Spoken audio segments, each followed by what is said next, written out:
Ice cream என்றாலே எல்லோருக்குமே பிடிக்கும். அதுவும் குழந்தைகளுக்கு ஐஸ்கிரீம்னாலே உயிர்.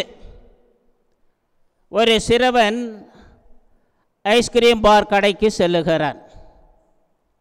அங்கு சென்று அந்த பணிப்பெண்ணை பார்த்து, அங்கே வேலை செய்கிறவங்கள பார்த்து, கெசட்டா ஐஸ்கிரீம் என்ன விலைன்னு கேட்குறான்.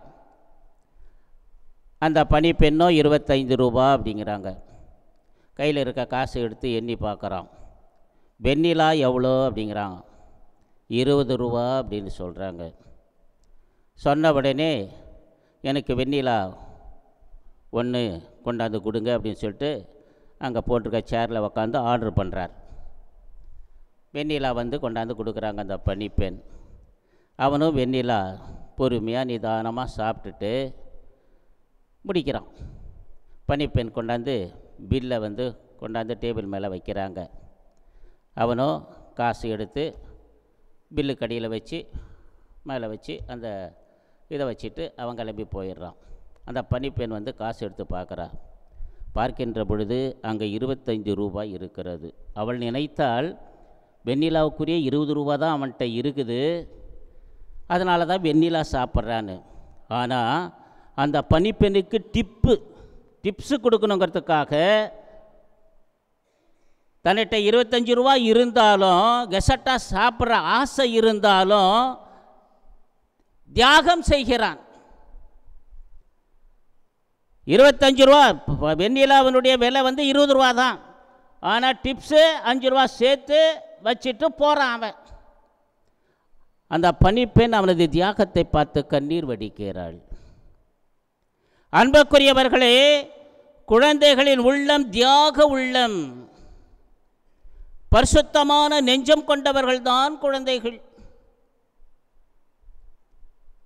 இப்படிப்பட்ட குழந்தைகள்தான் இயேசுவுக்கு பதிலாக தங்களது உயிரை கொடுத்திருக்கிறார்கள். இந்த வரலாற்று பின்னணியை நாம் பார்க்கின்ற பொழுது இன்றைய நற்செய்தியில் கீழ் திசையிலிருந்து 3 ஞானிகள் எருசலேமுக்கு வருகிறார்கள். திடீரென்று விண்மீன் மறைந்து போய்விடுகிறது.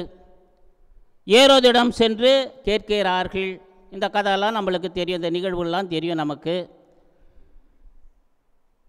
அவனும் கருத்தாய் அறிந்து ஞானிகளை அனுப்பி வைக்கிறான். அவர்கள் சென்று இயேசுவை தண்டனிட்டு வணங்கிவிட்டு அவர்கள் எச்சரிக்கப்பட்டு, கனவில் எச்சரிக்கப்பட்டு வேறு வழியாக சென்று விடுகிறார்கள். என்ன நடக்கிறது? ஏரோது இந்த கீழ்திசை ஞானிகள் தம்மை ஏமாற்றி விட்டார்கள் என்று கடும் கோபம் கொள்ளுகிறான். சாதாரண கோபம் அல்ல, கடும் கோபம் கொள்ளுகிறான். அவர்களிடமிருந்து கருத்தாய் அறிந்து கொண்டதன்படி பெத்லகேமிலும் அதில் சுற்றுப்புறமெங்கும் குறைஞ்சது வரலாற்று ஆசிரியர்கள் சொல்லுகிறார்கள் 30 to 35 குழந்தைகளை அவன் கொண்டிருக்க வேண்டும் என்று சொல்லப்படுகிறது. அதுதான் எரேமியா ராமாவிலே கூக்குரல் கேட்கிறது, அழுகை குரல் கேட்கிறது. எங்கே பார்த்தாலும் மரண ஓலங்களாக இருந்திருக்க வேண்டும். இவன் எந்த அளவுக்கு ஒரு அரக்கன் என்று, பதவி ஆசை பிடித்த அரக்கன் என்பதனை வரலாறு நமக்கு சொல்லுகிறது. 35 கிமு 35ஆம் ஆண்டு தன்னுடைய மருமகளை கொல்லுகிறான். 34வது ஆண்டில் தன்னுடைய சகோதரன் கொல்றான். அதே 29வது ஆண்டில் தனது மனைவியையே கொல்லுகிறான். இப்படி பார்க்கின்ற பொழுது 25 தனது மாமியாரை கொல்லுகிறான். கிமு 4வது ஆண்டில் தன்னுடைய புள்ளையையே கொல்றான் பதவிக்காக. எங்கடா இவன் நமக்கு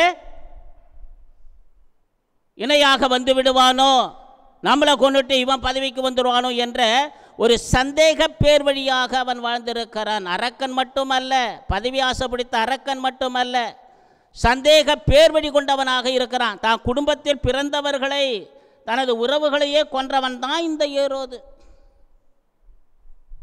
அப்படி இருக்கிற பட்சத்தில் இந்த மாசு மறுவற்ற 30-35 குழந்தைகளை கொன்னதில் பெரிய ஆச்சரியம் ஒன்றும் இல்லை அப்படின்னு தான் நான் நினைக்கிறேன்.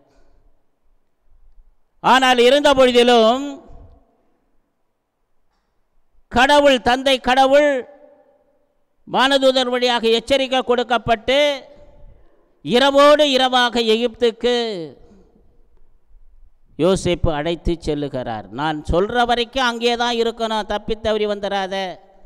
ஏரோது குழந்தையை கொல்ல தேடுற, எங்கடா நம்ம பதவிக்கு ஒல வச்சிருவாரோ இந்த குழந்தை, பிறந்திருக்கிற குழந்தை அப்படிங்கிற அந்த ஆணவத்தினாலே, பதவி ஆசையினால், பதவி வெறியினால் இதெல்லாம் கண்டிக்கத்தக்க ஒன்றாக இருக்கிறது. இன்றைக்கும் இந்த நிகழ்வுகள் நடந்தேறி கொண்டிருக்கின்றன. சிசு கொலை, அதுவும் பெண் சிசு கொலை, ஆண் சிசு கொலை. குழந்தையில் கருவிலே என்ன பண்ணுறாங்க, இன்றைக்கி வேணான்னு கழிச்சிடுறாங்க.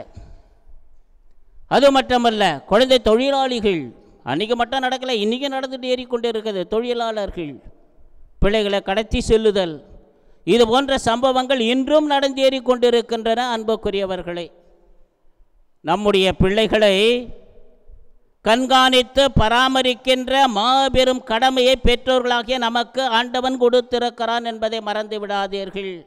இந்த குழந்தைகள் நமக்கு உரியவர்கள் அல்ல, ஆண்டவனுக்கு உரியவர்கள். நம்மள்கிட்ட கடவுள் கொடுத்திருக்கிறார், அவ்வளவுதான். அவர்களை பராமரித்து நல்வழிப்படுத்தி ஆன்மீகத்திலும் ஒழுக்கத்திலும் நெறிமுறைகளிலும் சிறப்பான நெறிமுறைகளும் வளர்க்க வேண்டியது பெற்றோர்களாகிய நம் ஒவ்வொருடைய தலை சிறந்த கடமையாக இருக்கிறது. அவற்றை நாம் அந்த பிள்ளைகளுக்கு கொடுக்கிறோமா? நம்முடைய ஆசையை அவர்கள் மீது திணித்து, நான் சொல்கிற மாதிரி நீ படி, நான் சொல்கிறதான் நீ படிக்கணும். அவர்களை என்ன பண்ணுறதில்லை, நம்ம ஃப்ரீயாக வளர்ப்பது கிடையாது. ஆண்டவன் அவர்களை திறமையோடும் ஆற்றலோடும் சக்தியோடும் வல்லமையோடும் ஆண்டவன் படைத்திருக்கிறான். Multi talented children. சும்மா ஒரே ஒரு திறமை ஆண்டவன் கொடுத்து அனுப்புறதில்லை இந்த உலகத்தில் பிள்ளைகளை.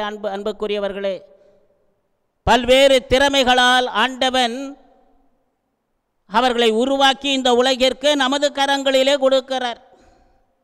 அவர்களை வார்த்து வளர்த்து எடுப்பது நம்முடைய கடமை. ஆனால் பெற்றோர்களாகிய இன்று நாம் நமது கடமையை செய்யாமல் தவற விட்டுறோம். சாப்பாடு போட்டால் போதும், துணிமணி வாங்கி கொடுத்தா போதும், ஏதோ பள்ளிக்கூடத்தில் கொண்டு போய் விட்டா போதும் அப்படிங்கிற நினச்சிக்கிட்டு நாம் வாழ்ந்து கொண்டு இருக்கிறோம். அன்புக்குரியவர்களே, எனவே சிறப்பான விதத்திலே இன்றைய திருப்பலியிலே நாம் நமது கடமையை செய்வையும் ஆற்றலையும் எல்லா குழந்தைகளும் ஆண்டவனுடைய பிள்ளைகள் என்ற உணர்வோடு அந்த குழந்தைகளை சுதந்திரமாக நல்ல முறையிலே அவர்களை வார்த்து வளர்த்தெடுக்கின்ற ஆவியினுடைய கனிகளினால் கொடைகளினால் அவர்களை நிரப்ப வேண்டியும் இன்றைய திருப்பலியிலே குழந்தைகளுக்காக, மாசு மறுவற்ற குழந்தைகளுக்காக ஜெபிப்போம். இறைவன் நம் ஒவ்வொருவரையும் நிறைவாக ஆசீர்வதிப்பாராக. ஆமேன்.